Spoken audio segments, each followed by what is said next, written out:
Hey, everybody. Welcome to a very special episode here on the Blue Abroad YouTube channel. And this one's been coming for a long time. I've been waiting for the right time to get my special guest on board. I've got Amir Raver with me. Now, Amir is the founder and president of Hype Sports Innovation. We are calling in from Israel. I have a very special connection with Amir and Hype Sports Innovation. Amir, Boker Tov. Hey, Terry. Good to How are see you? you. Excellent. Hi from Tel Aviv. It's good to it's actually a very special moment you coming on my channel here. This was the inspiration and my own little take on the startup nation. Yeah, you've I would say collected some fans in Israel, and where everybody wanted you to stay, you left back to Australia. So you know we're still hoping to see you here one day. You absolutely will. Before we begin, I just want to give some context to the viewers because most of us here watching are in Australia, AFL fans. As you know, I'm a crazy Carlton fan, and that's what really this channel is all about. So, for those who don't know, what is Hype Sports Innovation and what are we all about? Hype Sports Innovation is the largest ecosystem platform for sports technology. We are, or I would say, in this point of time, we have equity or holdings in over 250 sport tech startups, some of them on their way to become unicorns. We have signed agreement with over 100 brands, clubs, federations, like the PSG of the world, Miami Dolphins, FIBA, and many other esports now esport brands and more. And overall, we have 40,000 people which are receiving our newsletter, bi-weekly newsletter, which has a very impressive opening rate. So we're serving the industry, the sport industry, from the tech side, and the tech, the future of sports, as your headline here looks crazy and what we're heading, but I'm sure we're going to talk about it today. Absolutely, yeah, and obviously, we came into contact 2017, and I remember being engrossed in this new world and looking forward. And obviously, I've been back in Australia for a few years now, so you really have been engrossed in this world for quite some time. So, let's talk a little bit about the way that sport is consumed and the way that it is played and what you're seeing with emerging trends, because I think we all knew that sport was changing and there was this perfect storm, and then obviously COVID came and I think everything's been accelerated. So on a high level, what are you seeing in the industry? I think you said rightly so that COVID has accelerated everything to do with technology in general, but I think in sports specifically because of, I would say, the disruptance of not being able to go to the stadiums and everything was like, so I think this accelerated, and we can see this in every aspect of sports, whether it's in the stadium, what they call smart venues, smart stadiums, what we're going to watch sports from home, anything to do with metaverse, this parallel universe, which will open new opportunities. The new topic of NFT and blockchain, non-fungible tokens. I don't know if you talked about it in your show already, but it's a big one. It's these digital assets which are taking over. And if you look at Mark Zuckerberg and what he's planning to do on the experience we're going to have on his platforms, esport, virtual reality. So tons of stuff is happening. And when we started 2016, there were, I would say, little activities in sports tech. Just to give you an idea, when we started the first accelerator, it was General Sport Accelerator. You remember, and in London or in Queensland, Australia, and then now it's being segmented per, like, we have sports betting accelerator, we have performance, we have motorsports accelerator. So each one NFT and blockchain. So each one, this industry is so much now, moving forward. So you have a very, I would say, subcategories now that are becoming a huge business, each one of them. So yeah, it's been a while, and I remember a quick story when I was in Arsenal, invited by one of the owners to a game there in the beautiful stadium 5 years ago. I was looking for the Wi-Fi, and he said to me, Amir, no Wi-Fi. I said, no, we are trying to make our fans focus on the game. So it's been a while. I'm sure now these days you can find the Wi-Fi in the Emirates Stadium, but 5G, crazy stuff is coming up. Yeah, I think more specifically when we turn our attention to fan engagement, and just to give you some context here with our Carlton Football Club, we've embarked on a new journey, new president, new coach, new staff, and one of the things and one of the new notions that's really started to show is there is an increasing effort and willingness to communicate with the fans through technology, through little videos on Twitter, on Facebook, on Instagram. Traditionally, we're a little bit conservative here in Australia, and there's been a real push for that. And I remember I was speaking with Bernd Valo not long ago. He was on the channel. We spoke a little bit about connecting and giving an authentic message with the technology. And it's interesting because you touched on NFTs, you touched on blockchain. We're almost, 2 years ago, fan engagement was seemingly the hot topic, whereas now we're moving into this digital asset, the metaverse, Web 3.0. There's a lot happening. How do you stay on top? First of all, my first and only AFL game was with the Carlton in Melbourne a few years back. My sister lives there, so it's I'm not a diehard supporter, but I know what you guys are going through, and sometimes it's not easy. But my heart is with you. I appreciate it. We need it. Now, talking about the openness, I think you're right. The clubs are more open because, frankly, they don't have other alternatives. Because the young generation, your generation, my kids' generation, is consuming sports differently.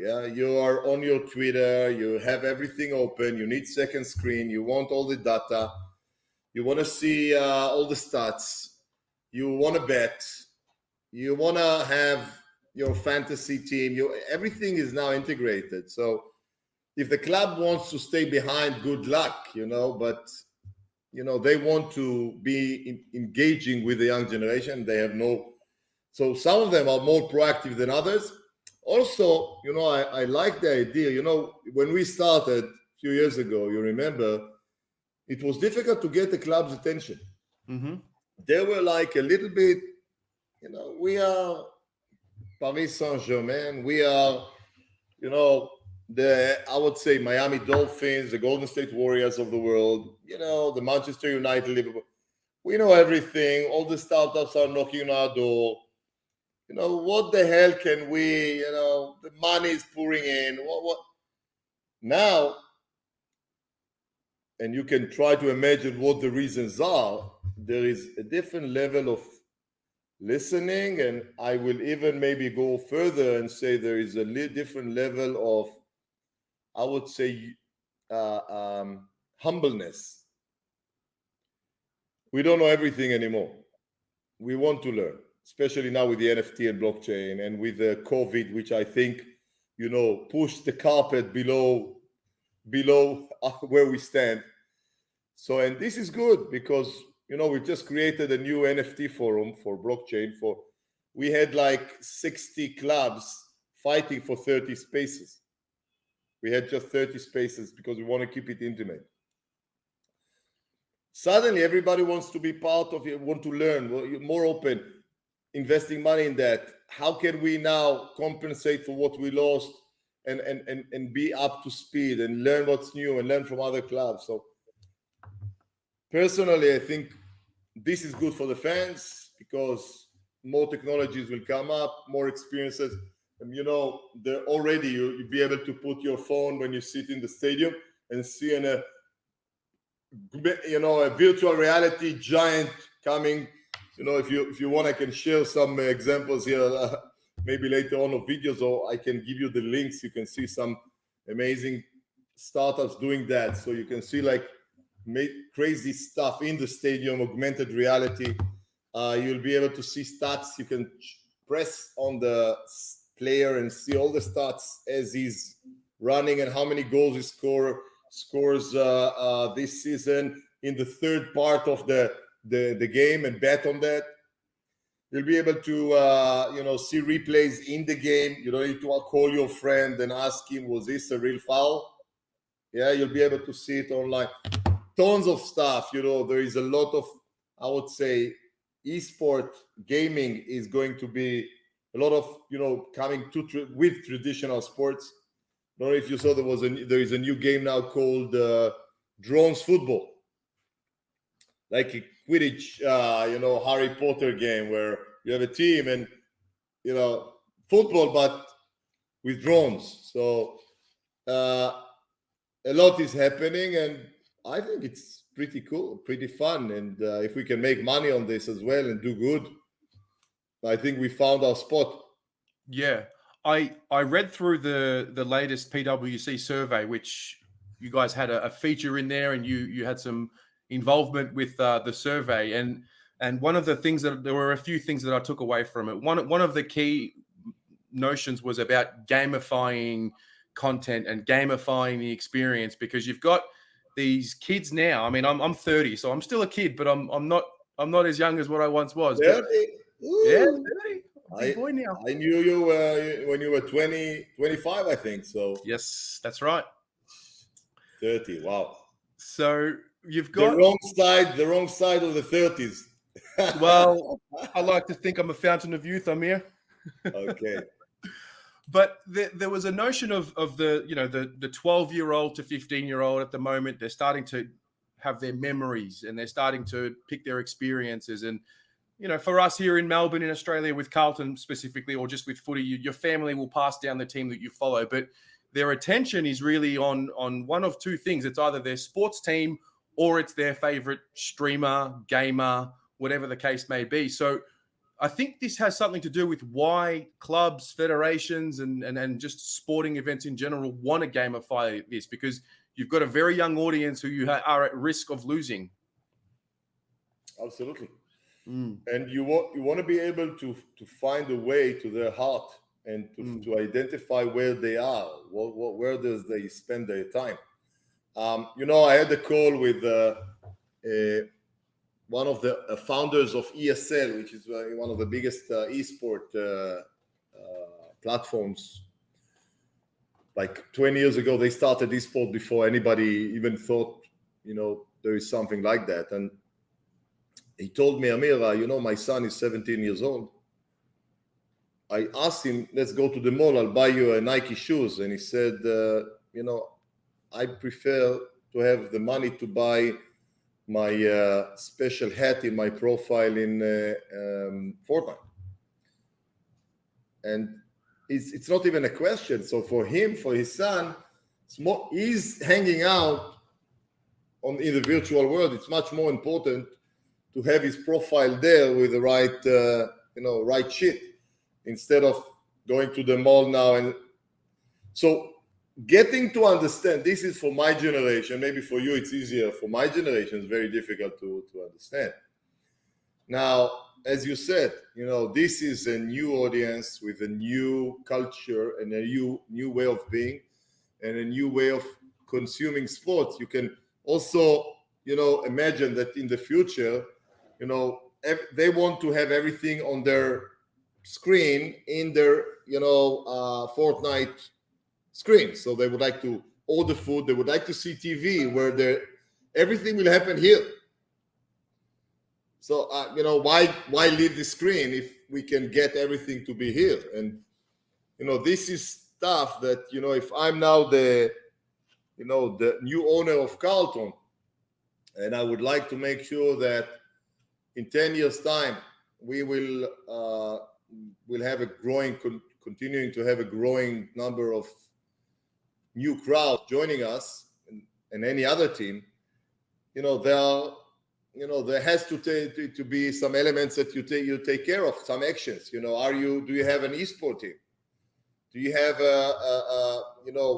specific activities relates that approach or speak their language? Do you have dedicated platforms to communicate with the young generation? And yes, 12 years old. What do they do when they're in the stadium? Is there specific facilities that take care of them and what they like, or just taking care of their parents? So by all means, there is a lot to do. Again, it's not always, I would say, the ROI is not coming immediately after that, but any club that is putting together a long-term plan, and you know very good, we are working for clubs in the Bundesliga, for example, FC Köln, like for over 4 years now, and you see that there is a long-term strategy, and they're using innovation to compensate on lacking of budget. So they cannot be Bayern Munich and buy the best players in the world, but with working smart, working with the technology, working with their fans, introducing new platforms, working internationally, they can compensate and they can build a huge edge over other brands. And now there are situations where Bayern Munich are calling them to ask them about technology and how to engage with the young generation. It's interesting. So moving ahead, do you have any specific startups or any specific technologies that you think will start to rule the conversation over the next few years? I know NFTs are huge at the moment, those digital assets, and especially when you talk about a sport like footy here in Australia, the AFL have a really big stranglehold on intellectual property and image rights and whatnot. But are there any startups that have really caught your eye lately? Sure, but I just recorded a video talking about the future, and it's like a 6 predictions of how the future would look like in 10 years from now. Although it's not 10 years, I think the technologies are already here, and I'll be surprised if it will happen. I'm not going to be surprised if it will be implemented even in 3-4 years. But just to give you maybe a futuristic scenario, remind me, what's the name of the Carlton Stadium? Well, we don't have our own stadium that we play at, but we play at the MCG mostly. Yeah, in Melbourne, yeah? Yes. Yeah, this is where I think I saw the game. Yes. Imagine that in a few years' time, you'll have, let's say, I don't know, 5-7 years from now, you'll have your little kid already. And I don't know, yeah, maybe.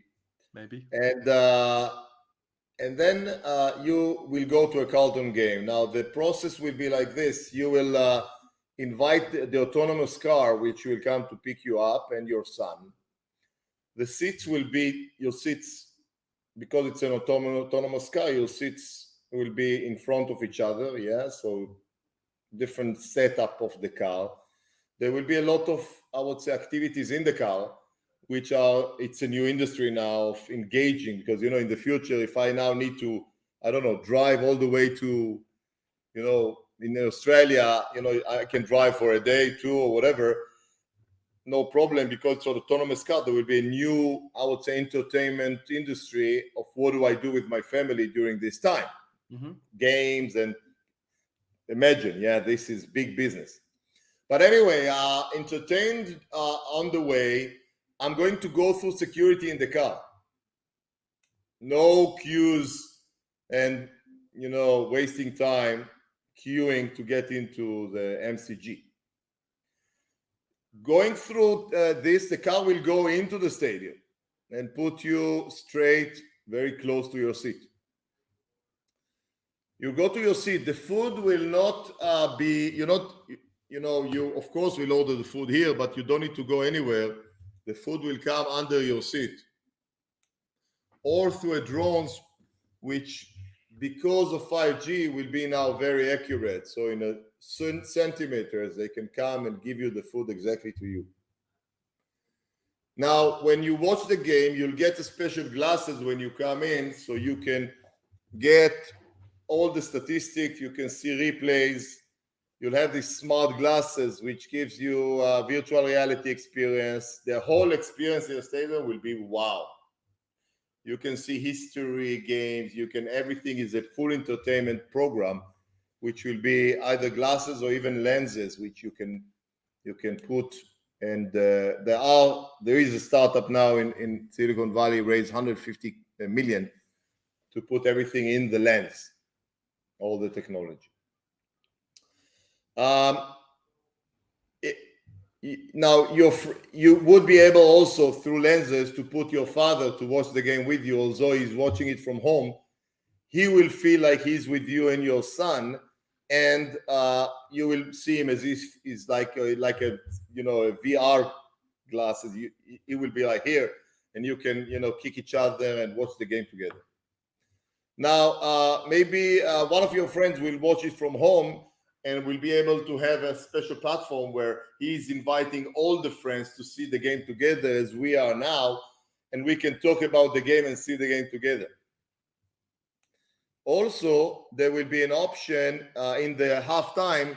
The new owner of Carlton will step in this virtual room, so everybody can see him saying hi to our VIP room and guests. And your local beer or Hyundai as your sponsors will have their own sponsorship page, a place on this VIP room. Yeah, and you can do 50 VIP rooms like this and create new revenue to everybody and a better experience. And these go on and on and on and on and on. So I would say, looking at the future, there is good things coming up. Again, old people, veteran people like me are afraid that the game and the spirit of sport will be offended and going to be changed. And what do you mean there will be no referees? It's all going to be AI technologies and just assistant referee, but there will be a robot which will replace also the coaches, because a lot of decisions need to be taken on a and maybe you'll have, and we don't want to lose the spirit of the game, but I believe the spirit of the game will remain, and all the ideas that are being shared will be, I would say, in line with keeping the spirit of the game and not losing it. That's innovative thinking straight from Israel for the Australian audience. I like it. I'm excited. I'm excited to see how it all evolves, and that's the one thing I took away from Israel and in Europe. It's just everything had happened in my eyes, and everything comes a little bit later here in Australia. We're a little bit later to adopt such things, but I think the point about COVID, you've got no choice. You either innovate or you fall drastically behind. So it's exciting. It's very exciting.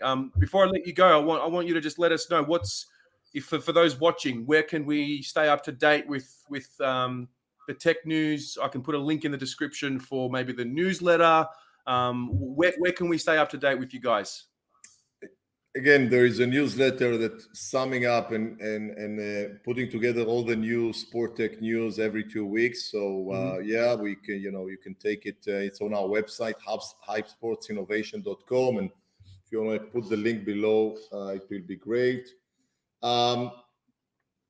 We're doing. There is a big conference, World Global Sport Tech Summit taking place in January. So anybody who wants to see real, I would say, case studies of top brands, clubs, federations implementing sports, and all kind of success implementation and less successful implementation. We want to learn from all. So there will be top brands and startups sharing, and you will be able to see examples of what I shared now of startups that are shaping the future of sports. So you'll be able to see them live and how they're already impacting fans and the sports universe. Is this in Israel? No, it's a global virtual Virtual event. event. So people will be able to join and they can follow up through our website and newsletter. I'm sure there will be opportunities to register and see what's happening. Yep, love it. I'll definitely put the information in the description below for those who want to stay connected. Amir, I really want to thank you for your time. It's been a long time coming. I appreciate you taking a chance on a crazy Aussie that just decided to come to Israel and see what it could do. Because I have an eternal gratitude for you and for Hype, and I hope to speak to you again. You left here good memories and also an appetite to continue to work together. That's a very important thing for anybody. So well done for that, and keep on the good work in all directions. And I miss Australia, so hopefully with all the COVID and everything, I can pop in as well to say hi. Yes, I will happily have you at a Carlton game. Yeah. תודה רבה, אמיר. Thank you. Shalom, shalom.